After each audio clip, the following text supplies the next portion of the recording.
Good evening and salutations, my Chiefs fans. Let me get this straight. Are you telling me that Sasha and the Scooby Doo gang whole plan hinged on Gladys being a decent human being? After everything that Gladys has done, after everything that Sasha knew about Gladys, you gotta be joking, right? She actually expected Gladys to not turn her in and save herself. Okay. You know, when Gladys was first when Sasha was first dumbfounded about how devious Gladys was, and she couldn't believe it, and she actually felt that Gladys loved her, when Gladys didn't even love her own son, I already got on her case for that. This just takes it to a whole new level because now your eyes are open and you see it. She was even saying, "Oh, what Sonny's going to do to me." But then she told her that, yeah, you know what? I'll testify against the doctor for you. Okay, are you sure? Okay, make sure that you don't sit there and turn me in, okay? She turns her in, and Sasha's surprised. She opens the door and she sees the cops. She's like, it's like she can't believe that Gladys, who is a goddamn snake, decided to act in a snake-like manner. So she gets down to the station. The doctor's not there answering these questions as far as the pills and everything like that. I don't know what they thought they were going to get out of that doctor when they was asking them, the questions and stuff like that. Cody decides to assault this doctor in a police station. Like, I'm just like, this is like the stupidest. Like, what am I watching at this point? So everything gets said and done, and they decide to take Sasha back to Ferncliff. Josh says, no, no, no, it's just going to be for a little bit. He escorts her to Ferncliff or whatever. He's not there talking to the people, whatever, because they want to strain her. At one point, one of these bozos decides to push Dante out the room. I sat there, I was like, I know this mofo did not just put his hands on Dante to push him out the room. I'm like, what? So now the doctor is literally sitting there staring at Sasha like the goddamn boogeyman. This is where we are. The whole plan, I'm literally sitting there like, please tell me that the whole plan was not counting on Gladys being a decent person, not a good person, a decent person. Yeah, that's exactly what it was counting on. So we got that going on. We got Jordan and the Warden. And, Johnson's talking about there may be some corruption, because the length of the attack or whatever. You tell me there was no guards and presence, rotating or anything like that. We gotta sit there and get to the bottom of this. Drew wakes up. Carly blames herself, which, to be honest, it's partly her fault. Let's be honest. And she blames Sonny, which is not his fault at all.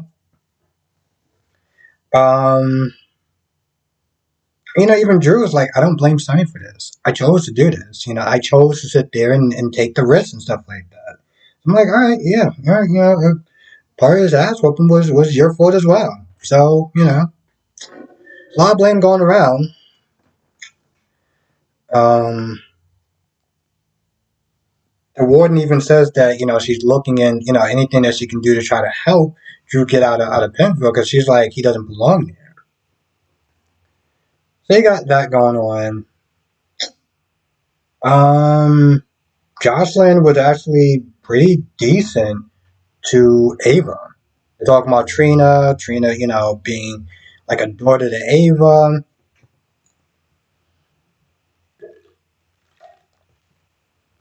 I was just discussing them and everything. Here's something that did kind of irk me a little bit. kind of a little bit when she was talking to Trina.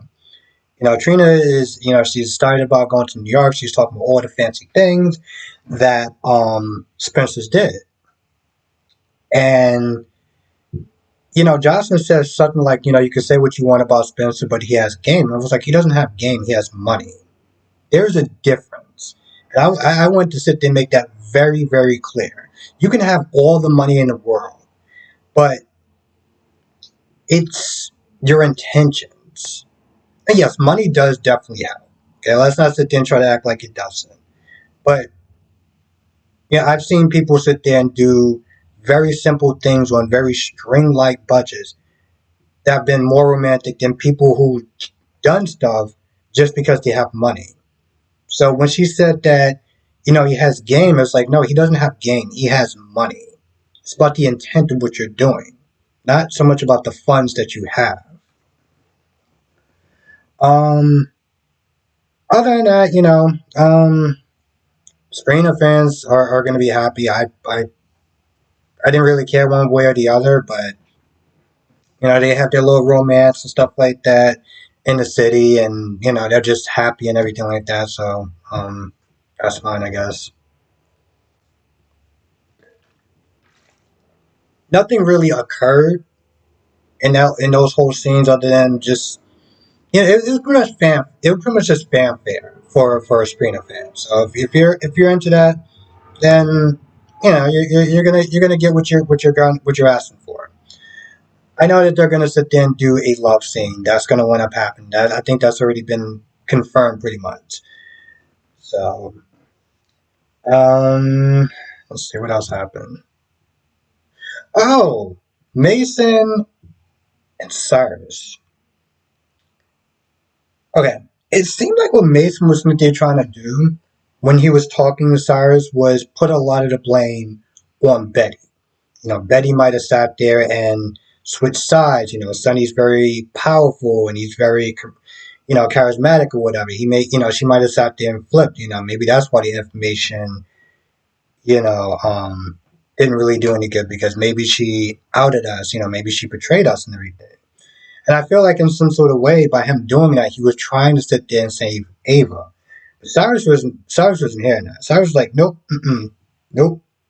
And he pretty much kind of told Mason in no uncertain terms, like, I want her gone. Mason was like, yeah, well, Nicholas said that he wanted any harm come towards her. And Cyrus was like, I don't give a damn what he says. He ain't running this. I am.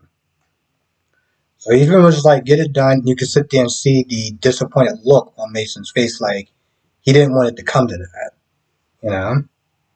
Which is why he was sitting there trying to throw, my girl Betty under the bus. Not cool, Mason. Not cool. Also, I'm like, bro, you the one that sat there and recommended her for this job. So, if the plan didn't turn out the way it should have, you just need to talk about talking about Betty's this and Betty's that. It's like, well, that kind of does fall back on you though, because you recommended her. So I get maybe he was trying to protect Ava. I'm like, bro, that's also not making you look good as well. Yep, Mason got orders to sit there and pretty much kind of take care of Ava. I'll leave that up to your imagination at this point. But I gotta sit there and say they came a long way though.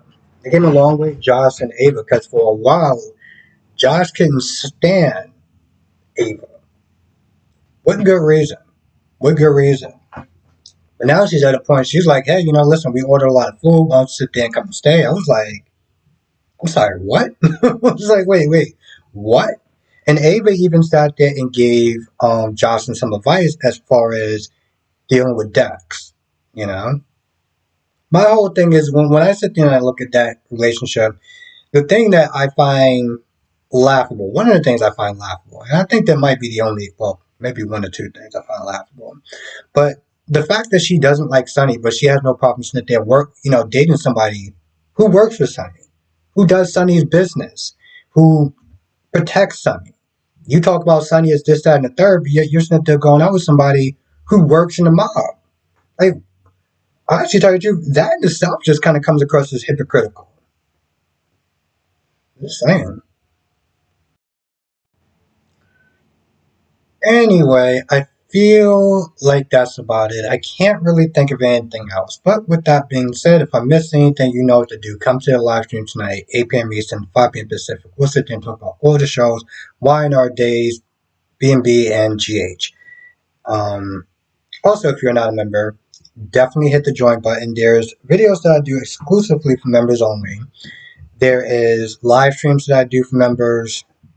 Personal things I talk about my life that I don't really always reveal in the regular videos that I do.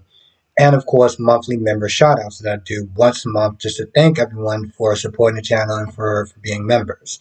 With that being said, I'm going to go. Thank you for watching. Stay safe. I'll see you in the next video.